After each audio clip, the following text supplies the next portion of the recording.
Dale Emmanuel Wilson is a 41-year-old deadbeat father. Happy Father's Day to everyone who has a father to spend it with, and to everyone who is a father, and to those stepdads out there.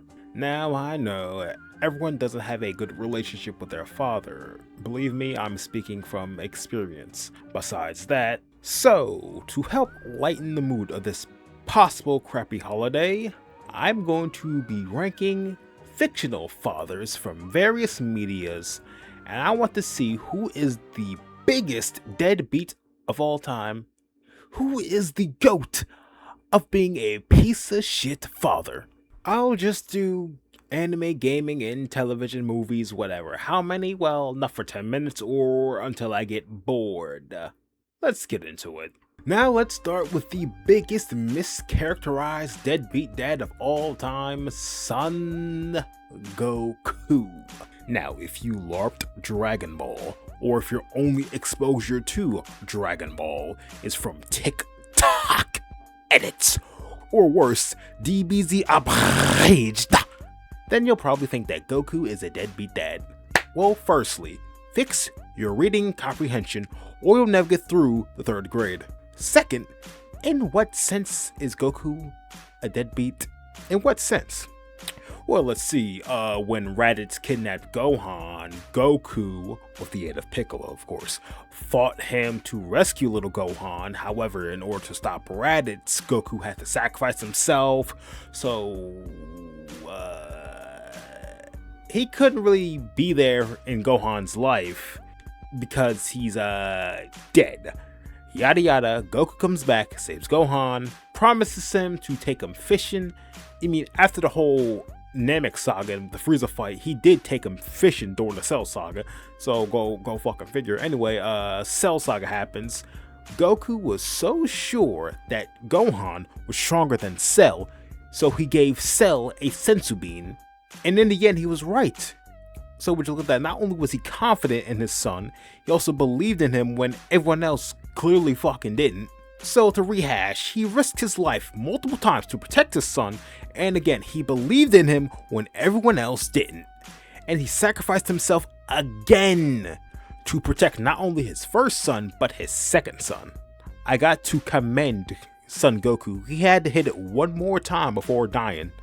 You work fast, nigga. So, he can't be present in Goten's life because he's dead. However, after the Buu saga going into Dragon Ball Super, Goku settled down and became a farmer.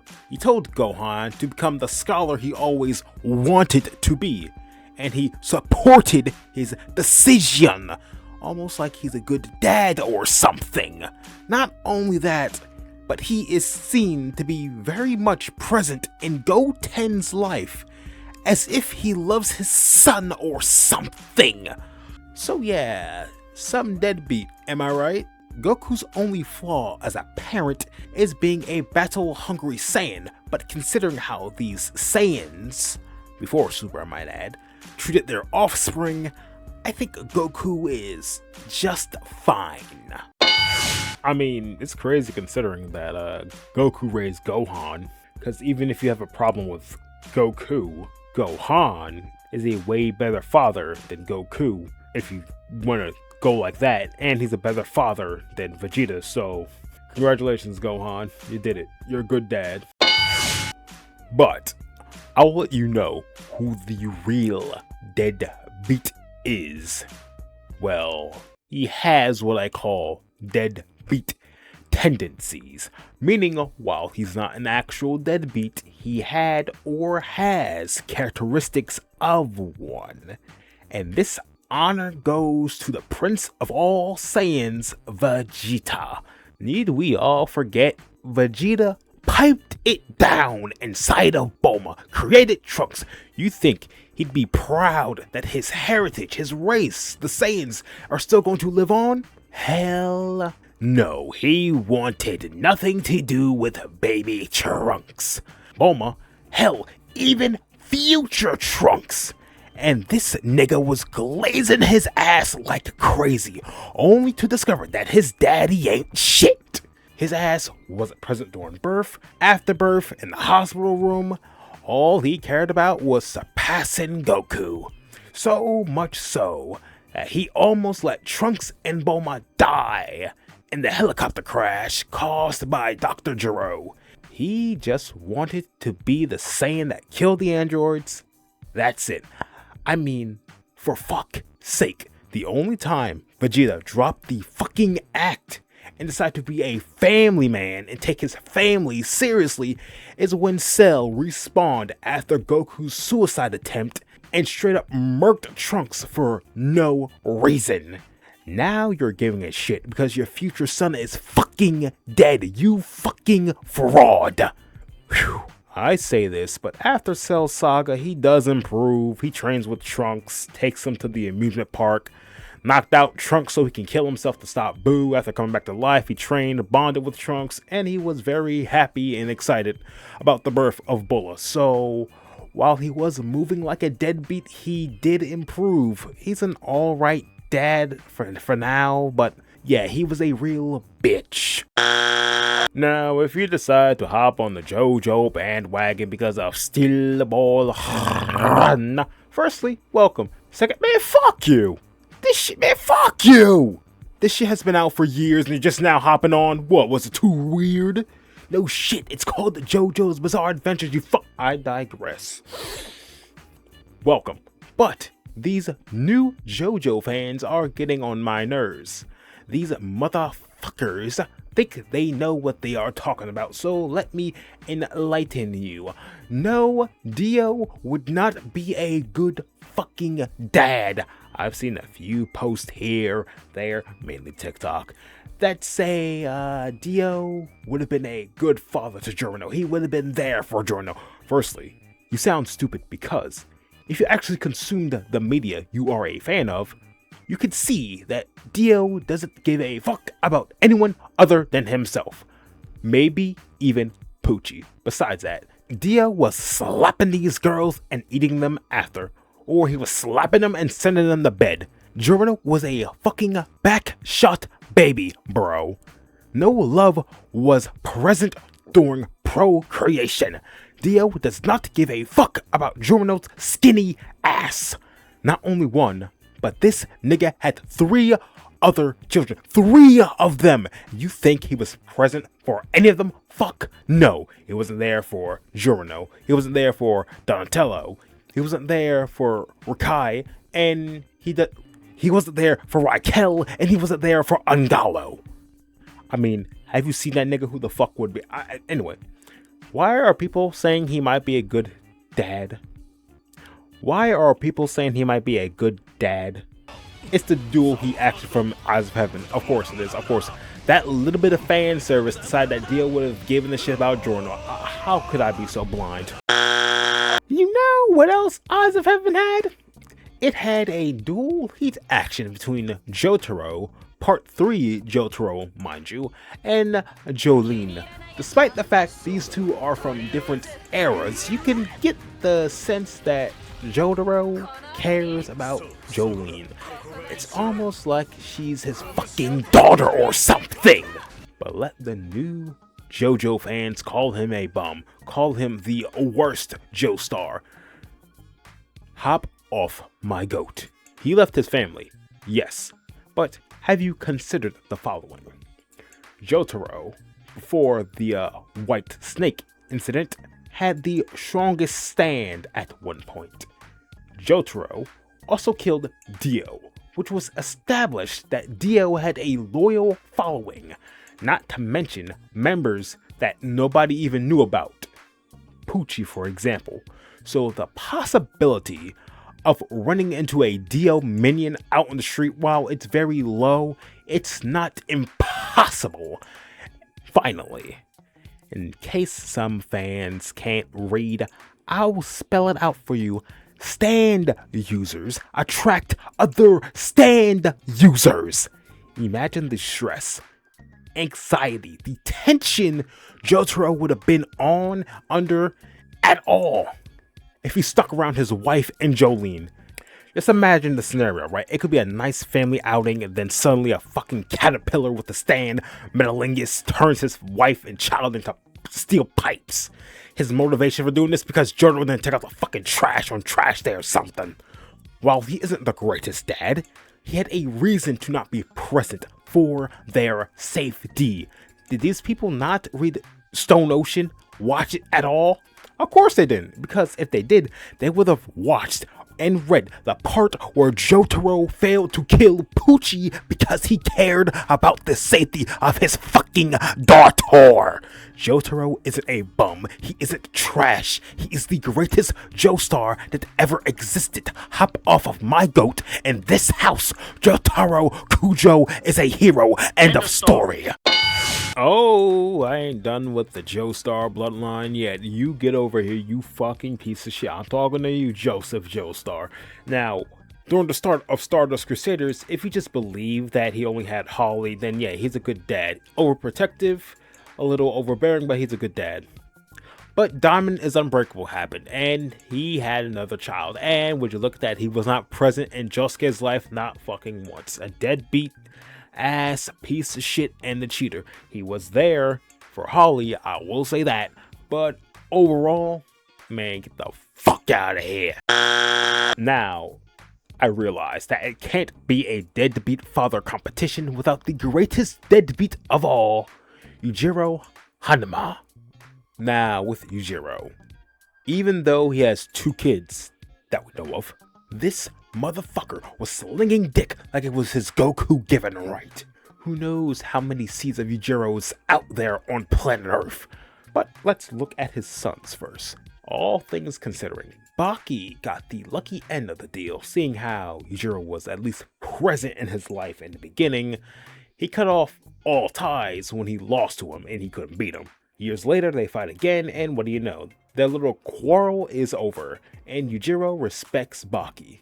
Jack, though, no, he fucking hates that nigga. He hates him for real. In Yujiro's words, Jack is impure. He lacks the legitimate strength to become the strongest. Even when he's on steroids, he's getting slapped around. And instead of training, he tries to cheat himself to be on Yujiro's level. And that alone pisses him off so much, he dismisses Jax and all of his efforts. Talk about not giving your child a second chance. While he was present for Baki, he has too many children out there to be acting like this towards this one. So I have to give it to him. He is the greatest deadbeat of them all. But we're not done. Now, I'm going to derail for a moment and talk about this one manga I read. It is called Kimi wa Yotsuba no Clover. You are 4-leaf clover, whatever. Quick synopsis: it's a drama, mystery, high school, suspenseful romance manga, whatever the fuck. Anyway, Yotsuba here is our female lead, and she's trying to prevent her childhood friend Yuichi from killing himself with a time watch. Read it anyway. There's one nigga I want to talk about, and that's his father. He doesn't have a name, so we'll call him Yuichi's father. While he is not a deadbeat, I fucking hate this nigga. I swear for Goku. I swear for Goku. This apathetic ass piece of shit. He cannot fathom that his family is fucking crumbling.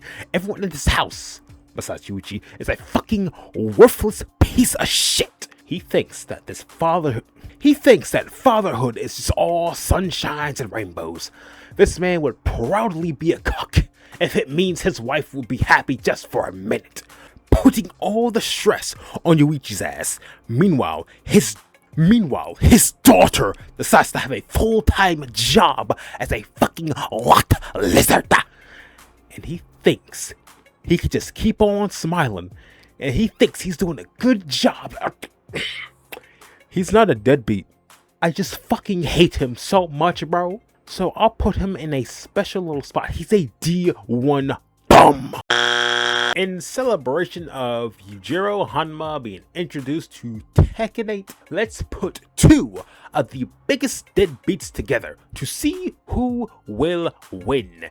And I'm talking about the greatest Japanese deadbeat of them all, Heihachi Mishima.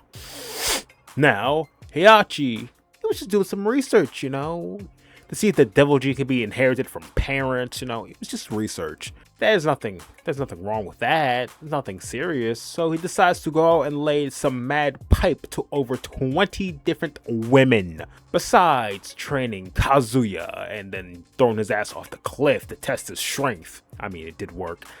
He has never been around for his bastard ass children that he created. This fact cuts even deeper when you remember that this nigga was spending more time with fucking Kuma. Even when Kuma Sr. died, he picked up his fucking son and he was spending time with him way more than anyone fucking else. When your own biological fucking father is playing super dad to these little fucking niggas that aren't even his, meanwhile, he never gives you the time of day. What in the fuck are you supposed to do? I have to be honest, this is some Goku tier deadbeat activity. Not Goku as in Goku himself. This Goku's a replacement for the word, you know who I'm talking about. I'm not taking it in vain. Whatever. That's Goku tier deadbeat activity. I had no idea it could be that bad, bro. I can't lie. He is the deadbeat of all time. I liked how Kazuya, even though he experienced this tough love from Heihachi, you think he would do better for Jin's sake. Of course he fucking didn't.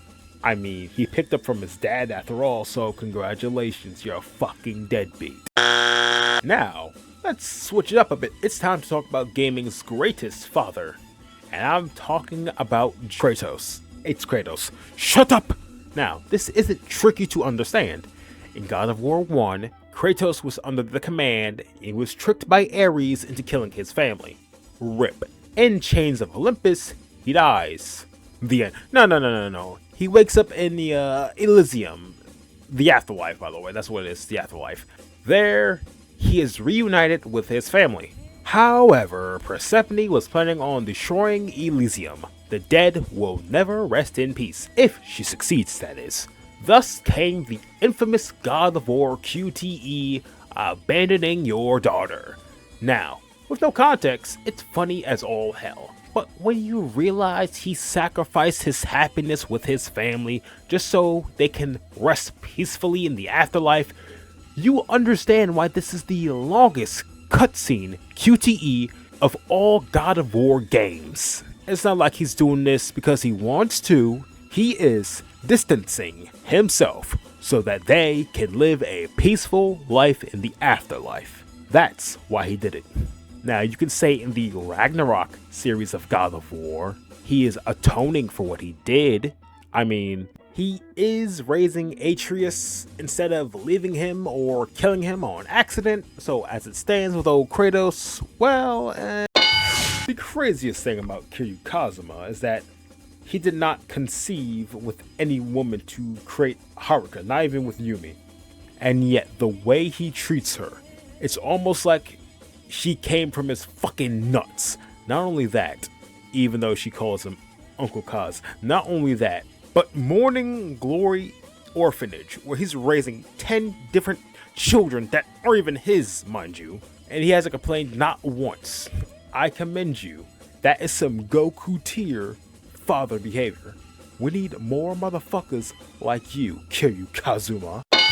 Now, personally, I don't understand why Bowser is out here trying to suck on that Peach, even though he already has Bowser Jr., meaning he clearly procreated before and has a son. I don't know where his wife went, besides the point. I'm going to ignore that for just a moment.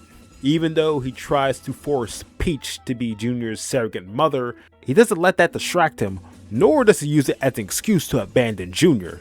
He clearly loves his son, and it's very present in his son's life.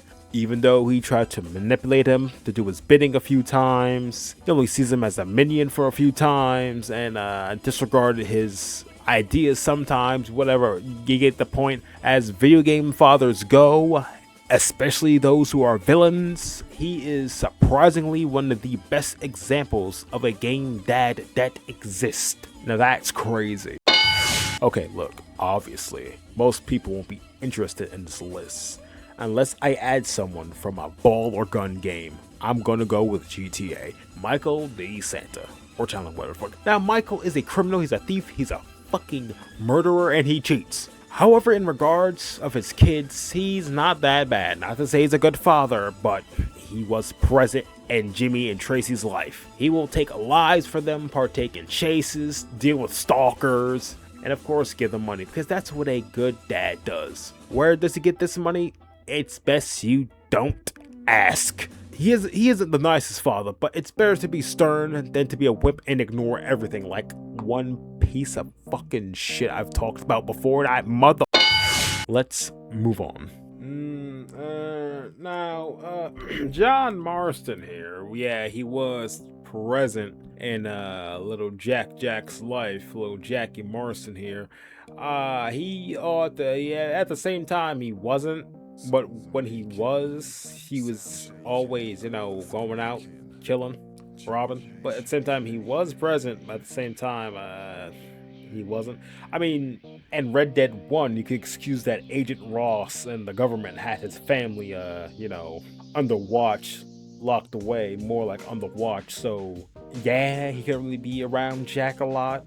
So, it's not really his fault. I won't call him a massive deadbeat, but I'd say deadbeat enough sometimes, just sometimes. Hey, Peter! I apologize. Let's get this out the way. I know there's a stark difference between old season Peter and modern Peter. Let's ignore that for a single moment. Maybe not, because I'll be giving this bastard a golden star for the bare minimum. So let's just look at it all. Peter Griffin. Although in season 1 through 3, he actually cared, acknowledged, and loved Meg, Chris, and Stewie. Now, I mean, he remembers their names, so close enough, I guess, bro. Other than that, well, if you look past the child abuse, child mutilation, the verbal threats, the physical threats, humiliation, Peter trying to marry Chris, whatever happened there, and purposely killing his offspring for the hell of it, you can see that Peter is a piece of shit. He didn't leave though, so he's not a deadbeat, he's just a massive fucking bum. Now, if that was Peter, where do you rank Stan Smith? Because I wouldn't say he's in the same boat. He does care about Haley and Steve.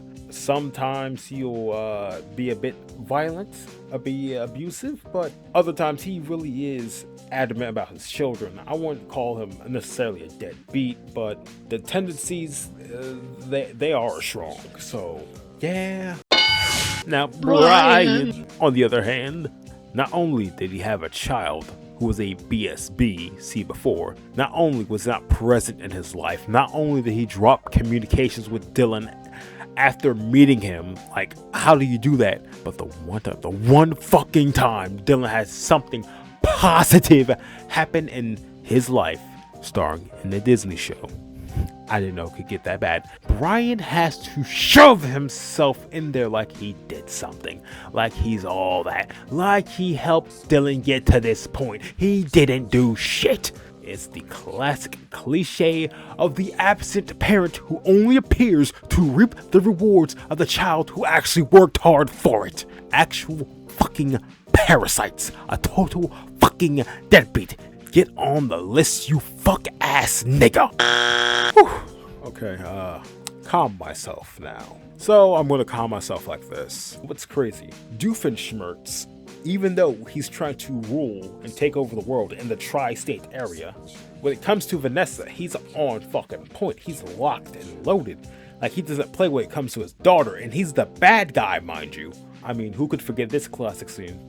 Hey, sweetheart, how'd you like to take a ride in a real bike? She's 16! So yeah, as it stands, you may be a villain, but when it comes to being a dad, I have to give Doofenshmirtz his props. I give him a solid gold telephone.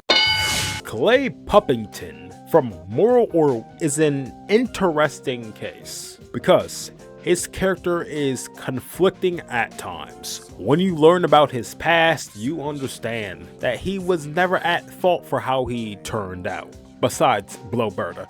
In his youth, his mother hid the fact that he wasn't the first child, he was the 10th, because the others didn't make it. Maybe she should have put down the cigarettes and drinks. After a little harmless prank turned fatal, his father resented him so much he wouldn't even discipline him. Only when he acted out is when he got slapped. In turn, that was his way of receiving affection. To say that Clay is a bad father would be distasteful. But by no means is he a good father either. He is present in Oral's life, but it's like he just exists. He's just there at one moment and then he fades away in his studies. Aside from his affair with Daniel, even though Bloberta had an affair with Daniel as well, I don't give a fuck.